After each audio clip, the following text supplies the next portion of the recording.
he's saying that they did not triple in sales, and it's actually hurt business because... Oh, so he's retracting his story because... Yeah, he's retracting his story. This is actually of today. I was catching up on this today. He's retracting his story because the health board... is like giving them a lot of heat about it because in the video the donut trays are out of the case and they took them out of the case, which is how Ariana was able to lick the donuts. And in the video, if you watch later in the video, they leave the donuts there and all the employees go to the back. So they're saying that this is a health risk, and now the state board is like cracking down on them, and it took their health rating from like an A to a B or something like that. So he's pressing charges, basically on lost revenue.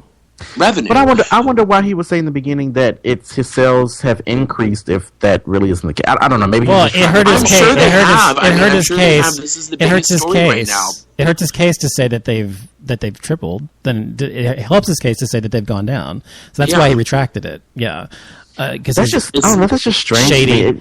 I mean, and even if his sales have, gone up because of this, that's kind of a disgusting way. But let's focus on the act itself. I mean, regardless of what this guy was doing, whether he was setting her up or whatever the case was, whatever. She goes in there and she licks donuts on a freaking tray. That's not normal behavior. I'm sorry. And it's been known for months now in the media that she pulls these diva antics. Like, this is the reputation she's pulled for herself. Yes. Oh yeah. She's known and for being it's a not diva. surprising. I mean, it's not surprising because this is the type of stuff that she's rumored to be doing all the time. It just so happens that she was caught on camera this time. Now, of course, she has publicly apologized on 2 different occasions. But where I think she's coming from when she says it, we all have those moments where we're on a diet and we're doing whatever it may be, and we see that triple chocolate cheesecake and we can't eat it, and you're like, oh God, I hate.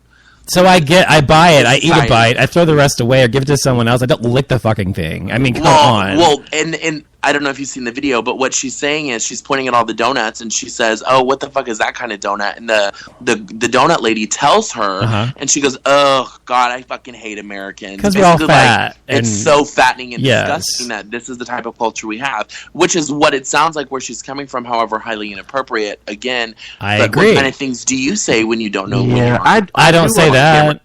I don't say that either. I'm very proud of our country.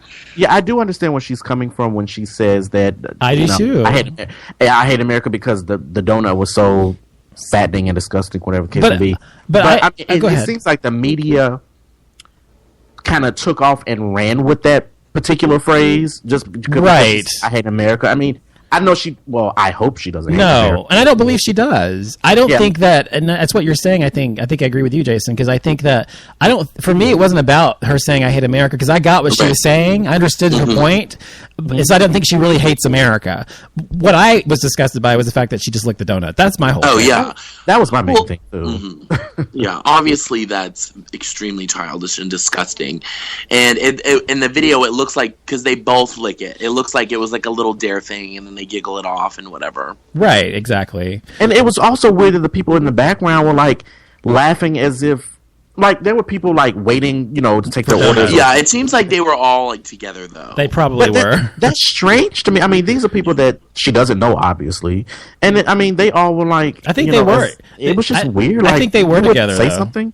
I think they were with her. They weren't with her already? No, there was a guy. If you look at the video, there's it appears to be an older man. He's on the right side of the frame in the video. He was kind of playing with his cell phone a little bit, but... I'm sure clearly he wasn't with them. And, I mean, that whole thing happened and he didn't even say anything. So, I mean, according to the video that I've seen, I mean, he didn't say anything. Maybe he did. Well, clearly the video is out now. But at that particular time, it looks like he didn't say anything. He just kind of just stayed out of it, I'm assuming. So. Okay. Well, yeah, but I mean, the whole thing about looking at the donut is just fucking. Well, I just don't. I think it's kind of to me, it's a glimpse into her character as a human being. Exactly, and that's who she really is. So, although she can sing like fucking great, I love that she's a great singer and all that stuff, great voice or whatever. But she's not. I mean, her character is probably pretty shitty. It seems like to me. Yeah. Did you see quickly? The Boy Scouts are allowing gay leaders now? Yeah, I'm actually really happy to when that story came out. I think it was yesterday. Because as I think of all the like organizations that have been known to be like anti-gay, as far as like community-wise, that was one of the big ones that had banned leaders and counselors, like openly gay leaders and counselors. So I'm happy to see that now they're in the process of repealing this ban. But I don't know a whole lot about the Boy Scouts. There are some church-organized Boy Scout groups that still will be able to not have gay counselors if they see fit. However, for those that do want to have gay counselors, now they will be able to. But so that's really what it's all about. How can they do that if the organization itself, just because it's taking place in a church, doesn't absolve them? Right. Sorry about that. Doesn't absolve them from... yeah, that's what I was saying. I don't know a whole lot about the Boy Scouts, because when I was growing up, the Boy Scouts was a school organization that you signed up with through school. So yeah, me too. I was in it. So yeah. I mean, I wasn't in it, but my cousin was in the Boy Scouts, and I would take trips and have those events that they would go to, like, you know, every other weekend or whatever the case may be. And this is through a church. Yeah. So honestly, me personally, I know it's supposed, you know, all to be about teamwork and, you know, manhood and, you know, all that crap. But it's like, I remember as a kid, to me, it was very boring. Just for the simple fact that we would go on this trip out in the middle of nowhere with the church, and, you know, it was, I would just come off as very boring. Like, I remember just being so bored because I didn't know anyone. He knew all the people. I was just kind of there as a tag along, and it was just... I mean, I don't see what's so fascinating about it. How long were you in the Boy Scouts? Like a year, or you weren't in the Boy Scouts? That's okay. No, my cousin was. I would just happen to tag along. Well, for me, on the hiking trip. Yeah, that's it. Right, exactly. For me, it was I was in the Cub Scouts and the Boy Scouts, and for me, it was very it was camaraderie. It was just fun to be with other friends or whatever. But I also felt like a complete outcast because I was gay, and all these other guys. I was not. I mean, although I played sports, I played soccer, I played tennis, but I was not like an athletic person. I was really more artistic, and so I was always really good at the shows and the drama and the crap like that. And when it came to building fires and shit, I would just sit back and let somebody else do it, basically. But, get your bag. Exactly. The only thing I remember about Boy Scouts is sweating my ass off in that 100-degree heat and being eaten up by fucking mosquitoes. And that's really truly the only thing I remember about Boy Scouts. What I wanted to say about it though is, though, I think it does serve a purpose if it's equal this way, and all gay people can be part of it and everything else. Great. I think it serves a purpose for some people, and that's great. But I think, you know, if it serves a purpose for you, fine. But I don't think you need. I personally don't think religion should be part of it. But it is actually a religious-based organization, because actually, it's like in their freaking, I don't know, whatever the fuck that was called, the fucking oath or whatever we took. It's in there about God and country and bullshit. So, go ahead. Oh, I thought you were going to say something. So, a couple more things. Jason, Paula Deen, you want to talk about her? Oh, God. Yeah. Now, here's the thing with Paula Deen. Okay, now, I feel like, as an African-American guy, I feel like with the stuff that she's done in the past, I know it's like bad to kind of support her, but I still like Paula Deen, to be honest. However, I will say this that she's come out with, let me just explain it. So she is in a photo dressed as Lucille Ball from I Love Lucy, and her son, I forgot her son's name, but her son was in brown face as Ricky Ricardo. Now, here's the problem that I have with this. First of all, if anyone has ever watched I Love Lucy, he's not that First dark. of all, he's not that dark. He's like Cuban, but he had he kind of looked like a white guy. Yeah, you know what I mean? Yeah. So I mean, so for her son to be like in brown face as if he's like, you know, some, you know, dark skinned Hispanic. Yes. You know, I'm just like, why would you do that? I'm like, you could have been okay just with your complexion the way as it you was, were. yeah.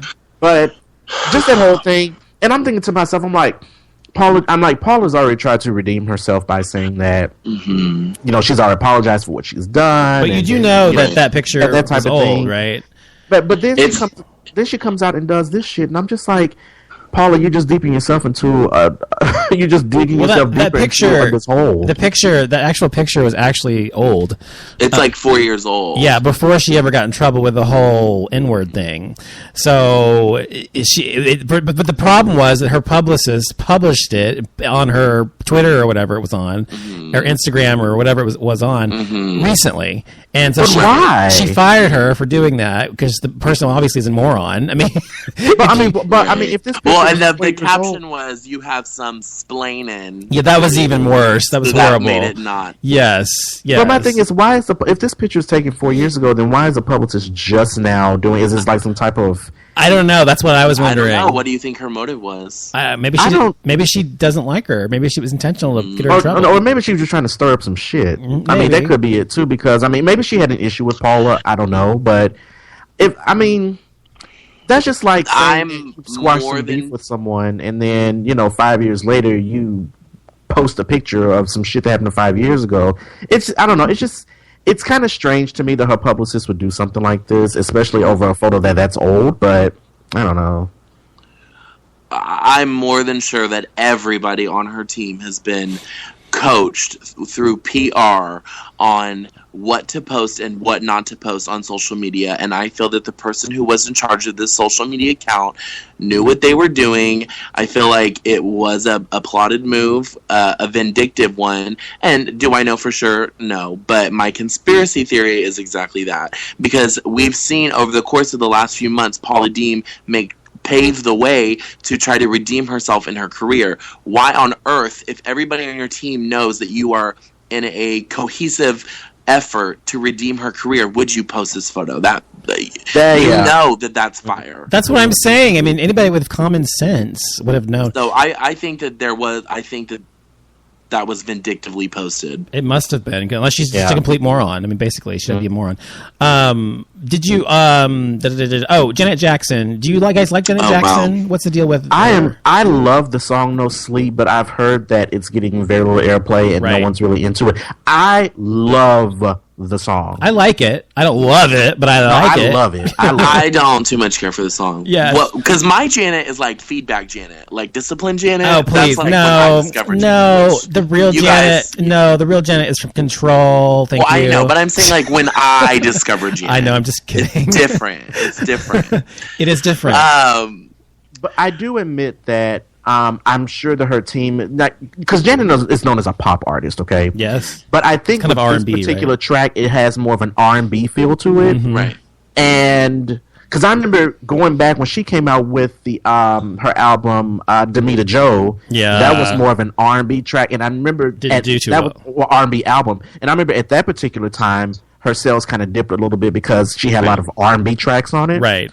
So I'm thinking people know her as a pop artist, and I think that's what they were expecting. Well, also, this is just the first single. We don't know what the rest of the album sounds like. That's what I was going to say. There's 2 points that I want to make here. 2 points. First point is, you're not going to come out with your strongest song first, because what should happen is the first song that you put out should cause enough hype and commotion, whether it's good enough or not, to make some noise, which this has. Even though it's not doing well on radio or like commercially, we're still talking about Janet. She did the whole thing on the BET Awards. They're talking about Janet. They're announcing the tour. People are talking about Janet right now. So it's doing what it's supposed to do. You're not going to put your best song out first when you know that the first song that you put out is going to make moves either way. So what the next move should be, it should be that song. Powerhouse song. Whatever it is. If it's an R&B song, it better be a damn good one. song. If it's a pop song, hit me with it. Yes. Hip-hop, whatever it is. Exactly, because I'm looking now and it says on iTunes that her single hasn't even cracked in the top 150, and I'm like, Jesus. Well, Christ, really? It's not a crowd pleasing song. I like the song. I listen to the song. I like it, but it's not like my favorite Janet song by any means. And it's not a song that you're going to hear everybody say, "Oh my God, play that song." I mean, it's just not one of those songs. Right. And so. Go ahead. The second point that I think also needs to be made is it's over the last few years, it's been a continuous trend that we've seen these huge mega superstars come out with new music, and commercially, it does not do well. Mariah Carey.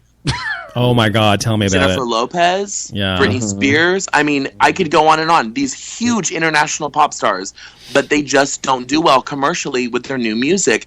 That doesn't